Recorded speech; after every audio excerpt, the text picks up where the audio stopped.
So, dalam perspektif Mbak Mela, wanita yang muslimah itu yang gimana sih? Lagi-lagi kita kembali ke ini ya, apa itu kan hubungan dengan Tuhan kan private ya. Yes. Berarti sebenarnya muslimah itu sesederhana orang yang beriman pada Tuhan. Oke. Ya Oke. udah. Sesederhana itu. Sisanya detail-detailnya itu nggak penting dan bukan urusan kita. Oke. Ayo langsung aja kita lihat videonya. Oke, pernah dapat nyinyiran apa Mbak yang lumayan mengganggu, membekas dan banget gitu? Hmm, Atau udah biasa?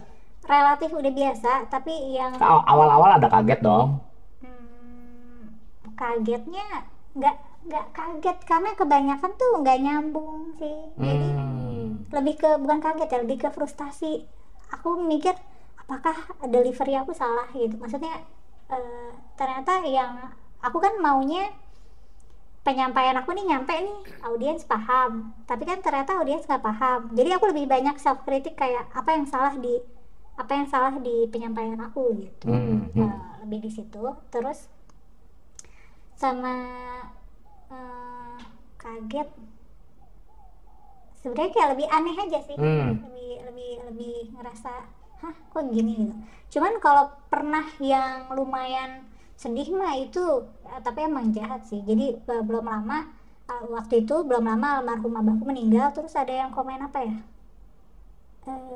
nih si Kumaila nih jadi stres gara-gara bapaknya meninggal pokoknya, atau semacam kayak gitu. Itu aku kesel banget. Jadi stres, maksudnya apa kaitannya sama ini? Enggak, dia menganggap aku orang gila. Oh, oke. Jadi ada haters yang Nah, melihatnya aku tuh orang gila, makanya aku ngonten Forbidden Question tuh pemikiran orang gila gitu. Iya, di situ dia bilangnya gitu, stres nih gara-gara bapaknya meninggal. Dan itu dia komen gitu belum lama habis bapak meninggal, jadi itu lumayan kena.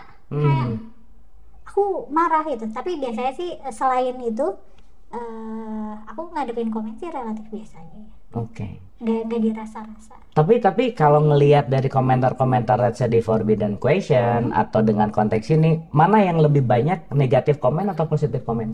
Awal-awal proporsinya kayaknya 90 negatif, 10 positif. 90 negatif? Oh ya, kita kayaknya senasib. Terus. Awal isinya makian semua.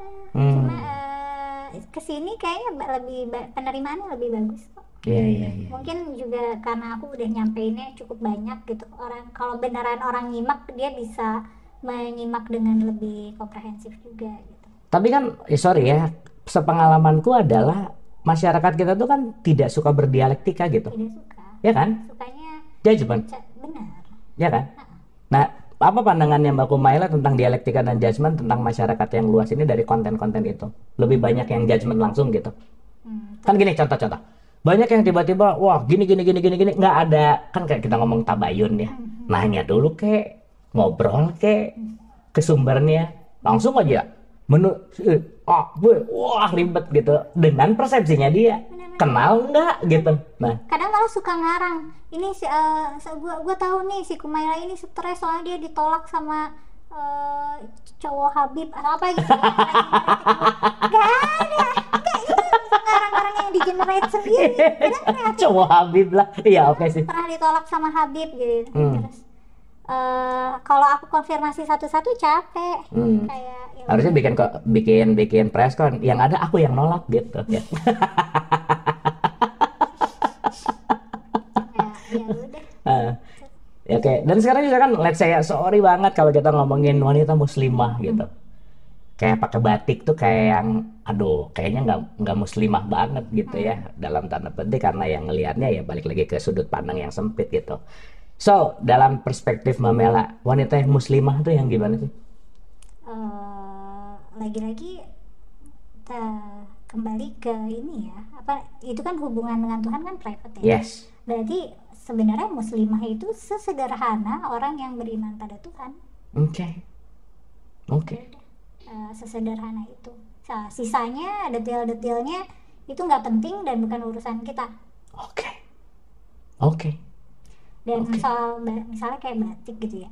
Nah itu sebenarnya yang aku kan melihat budaya Indonesia ini budaya yang kaya, tapi seolah-olah ada gerakan yang ingin menyeragamkan budaya gitu. Nah, Islam tuh supaya jadi seragam. Iya, iya, ya supaya nggak jadi lagi, ya lanjut aja. Terus. Nah, upaya menyeragamkan keberagaman ini tuh buat aku agak-agak sedih ya, karena kita kayak nggak punya identitas dan harus ikut-ikutan identitas budayanya Islam tanah Arabia abad ke-7 gitu. Iya. Padahal kita sudah punya identitas sendiri sebenarnya. Gitu. Betul. Dan kenapa nggak own it aja gitu, kayak our heritage gitu. Kekayaan budaya kita ya kita terima aja. Kan itu bikin kita lebih otentik aja, nggak kayak ikut-ikutan arus gitu. Betul. Ya maksudnya kita tidak didesain untuk jadi Arabi, tapi jadi Islami kan. Dan menjadi Islami itu bukan menjadi Arabi kan. Betul. Jadi bukan jadi tiba-tiba Afwan gitu ya, atau akhi atau antum gitu kan, nggak gitu. Iya. Tapi pasti jago gitu-gituan deh. Iya tuh. Aku mau belajar supaya mulai nanti pakai gitu-gitu gitu. Anyway, kenapa ya happeningnya tuh di 80 ke sini ya, Mbak? Itu mungkin harus lihat konteks ini ya, reformasi Islam global. Mungkin kayaknya ada hubungannya sama revolusi Iran waktu itu. Iya, bisa jadi itu. Atau ya ada beberapa teori sih. Cuman emang trennya itu waktu Iran revolusi di sini juga aku nggak tahu hubungannya ya. Mungkin ini butuh pakar yang emang neliti ini. Tapi pas Iran revolusi itu nggak tahu kenapa kita jadi kayak ikut-ikutan terrevolusi, padahal revolusinya nggak di sini. Betul. Latah kali ya. Atau bisa jadi bahan-bahan dakwahnya juga ngerembes ke sini juga kan. Ya tapi entah lewat jalur mana ya, entah lewat jalur mahasiswa atau jalur aktivis atau jalur apa. Ya tapi apapun ya, at least jilbab bagus untuk perputaran roda ekonomi. Ya kan? Betul, buat yang jualan kerudung. Iya, bagus dong. Itu kan juga part dari ekonomi cycle gitu. Betul, makanya biasanya pendakwah juga punya bisnis sampingannya jualan kerudung, karena sekalian ya. Kalian pakailah kerudungmu gitu. Duit apa saya ada. Oke Mbak, aduh aku pengen bikin silabus jadinya. Oke, silabus apa? Silabus untuk pembicaraan conversation, karena aku pengen bener-bener belajar juga tentang tafsir. Aduh, rajin banget. Iya, maksud aku pengen beneran juga ngerti tentang dari segi bahasa gitu. Kayak ya hal-hal kayak misalnya khinzir, babi kan sekarang happening gitu ya. Dogi gitu, bahwa haram lah apa dah.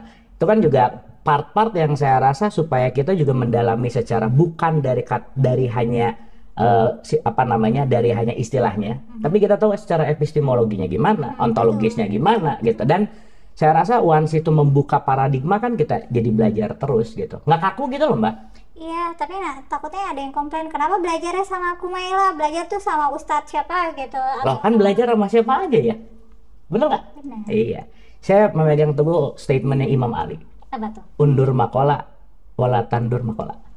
Setelah bukan siapa yang ngomong, tapi apa yang diomongin. Karena ada satu Mbak, yang tiap hari bareng sama Nabi Muhammad. Bareng tiap hari, tapi nggak ngikutin Nabi Muhammad. Coba.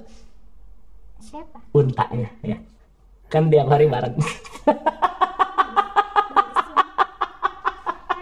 Iya, jadi kalau sekarang unta kan ini belajar bahasa kayak gitulah ya kira-kira ya. Ini kalau dipanjangin gimana gitu. Oke, anyway, thank you Mbak Mela, very insightful, dan sekali lagi teman-teman tolong ambil ini sebagai perspektif gitu ya.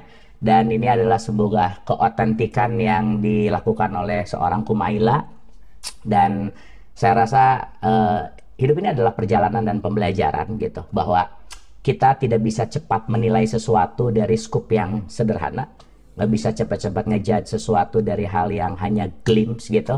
Kalau main bola 90 menit kelima kebobolan 2-0 kan belum tentu kalah. Pun ketika kita melakukan ini, saya rasa semua orang punya perjalanan dan punya pilihannya gitu. Anyway, terakhir final statement yang kira-kira untuk merangkai pembahasan tentang hijab jilbab ini gimana? Final statement ya, mungkin ini kali ya, nggak apa-apa kok kalau misalnya punya perasaan sendiri, punya pikiran sendiri, itu nggak apa-apa untuk diladenin gitu, didengerin, dicari tahu, punya pemaknaan sendiri terhadap spiritualitas itu nggak apa-apa, punya pemaknaan sendiri terhadap identitas diri dan tujuan hidup itu nggak apa-apa. Nggak usah terlalu mengkerangkeng diri gitu. Pikiran kita tuh idealnya bebas, nggak usah bikin penjara imajiner di dalam kepala gitu. Oke, nice Mbak, thank you, semoga melahirkan yang cerdas-cerdas berikutnya. Open thinking tapi juga bukan berarti kebablasan. Betul, harus ada strukturnya. Harus ada strukturnya, tapi kata kuncinya adalah selalu sangat menghormati kemanusiaan. Karena kita sebagai manusia, sekali lagi, yang paling mulia di antara kita semua di hadapan Tuhan, di hadapan Allah adalah orang yang paling takwa. Dan sebaik-baik pakaian adalah pakaian takwa. Terima kasih, sampai ketemu di episode yang akan datang bersama Pamela. Terima kasih. Oke, itulah videonya. Sampai jumpa di video-video selanjutnya. Dadah.